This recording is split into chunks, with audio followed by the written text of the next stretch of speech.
everyone, welcome back to Bethany Urban Farm. This is Coral, and I'm sitting in my garden with some news. We are going to be moving to Vancouver Island from Vancouver. It's about 100 kilometers away, about 3 hours with a ferry. But what that means is I have to move all of the plants that I want to keep. So I've been going and doing some kind of Marie Kondo for plants. And deciding which plants will be worth moving over there versus which ones I can just replace, and which vegetables I want to bring versus which vegetables I want to leave. So I'm going to talk through a little bit of my process about how I've been deciding what to do, just in case you're going through a similar situation. The construction, I swear to God. One good thing about the new place is that there will be much less noise. I'm really excited for. So when it comes to growing food and what food I want to bring over there, as far as vegetables and fruits, basically things that have already had a great harvest, things like greens, brassicas, and obviously roots, I'm going to leave here. And the things that I'm bringing with me are things that have a late summer or into autumn harvest. So things like tomatoes, any nightshades, peppers, eggplants, and some herbs. Obviously any perennial herbs like rosemary, sage, thyme, those are all going to come with me. And then for perennials and annuals, more ornamental things, basically anything that's quite rare, that it's hard to find, or that I'm really attached to, those are all going to be coming with me. So this is my little makeshift nursery. I just have some pallets that I had hanging around, and this is where I'm moving everything that I've pulled to take with us.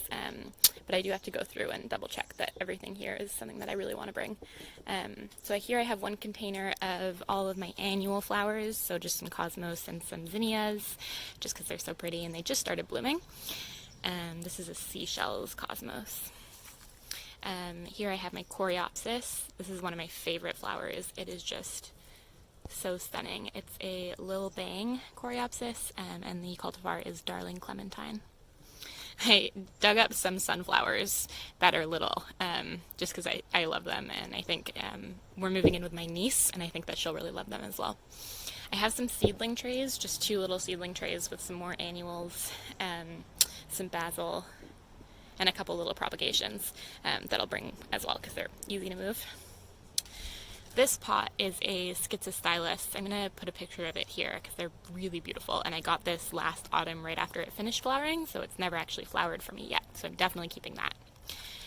These ones I'm not too sure about. They're Polemonium Jacob's Ladder. They're really lovely, but they are really easy to replace, so I might leave these behind.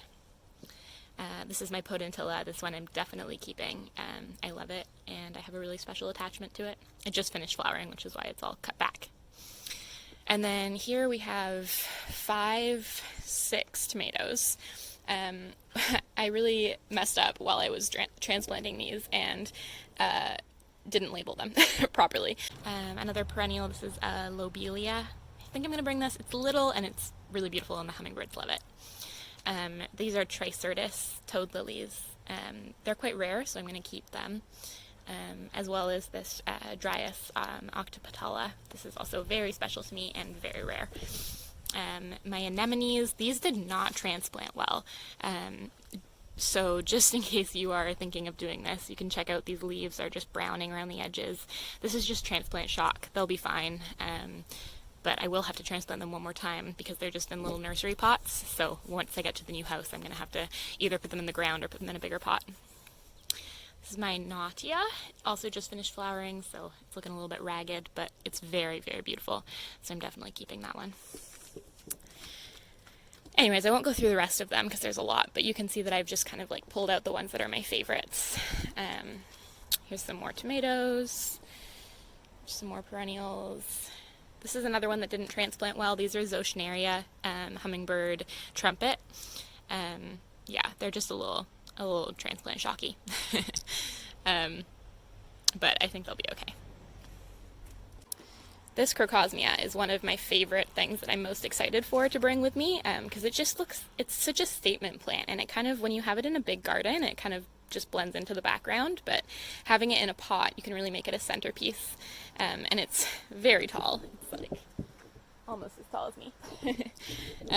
But yeah, these are also great for hummingbirds, and they catch the light so beautifully.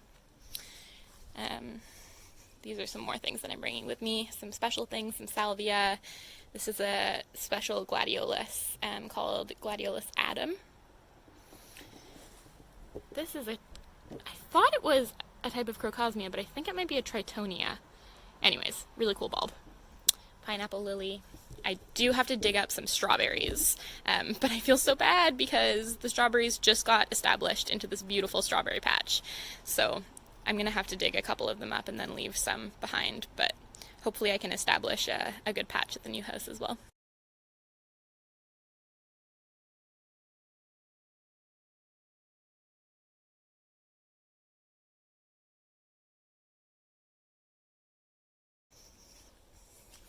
And this is all the once beautiful rows getting all dug up. Here you can see I've taken down one of the panels. Some more tomatoes. These are my monster zucchinis. Here's my hand for reference. Oh, I guess that doesn't really make sense. These are my monster zucchinis. They're so great. Definitely leaving these here. Hey everyone. So I'm in the car on the ferry, and things didn't go exactly according to plan, which is, to be expected. But once we had all of our furniture and boxes in our 20-foot U-Haul, not very many plants could fit in as well. And it's hard. I mean, it's definitely like a kind of loss to have to leave things behind. But as you can see, my car is jam-packed with plants, and I'm actually going back to Vancouver to our old house to pick up my partner in 2 weeks, so I can fill up the car again with more plants and kind of do a little bit of different kind of like fiddling around. I had things in big pots, which was a mistake. I should have put everything in little pots and then stacked all of the big pots, because I needed to obviously bring the big pots with me.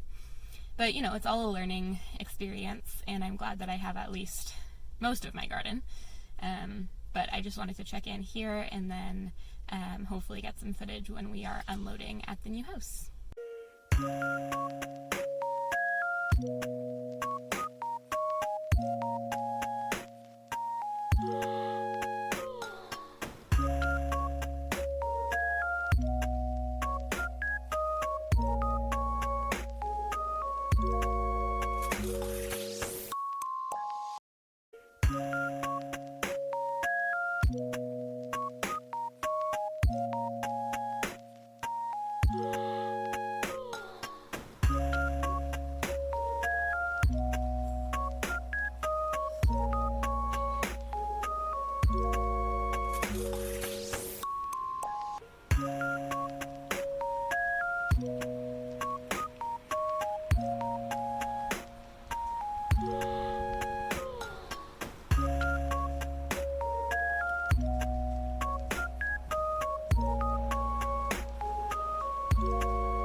Thanks for tuning in for this video, and stay tuned for my next video where I'll be going through more detail about my new property, my new garden, and what I'm going to do for my fall garden.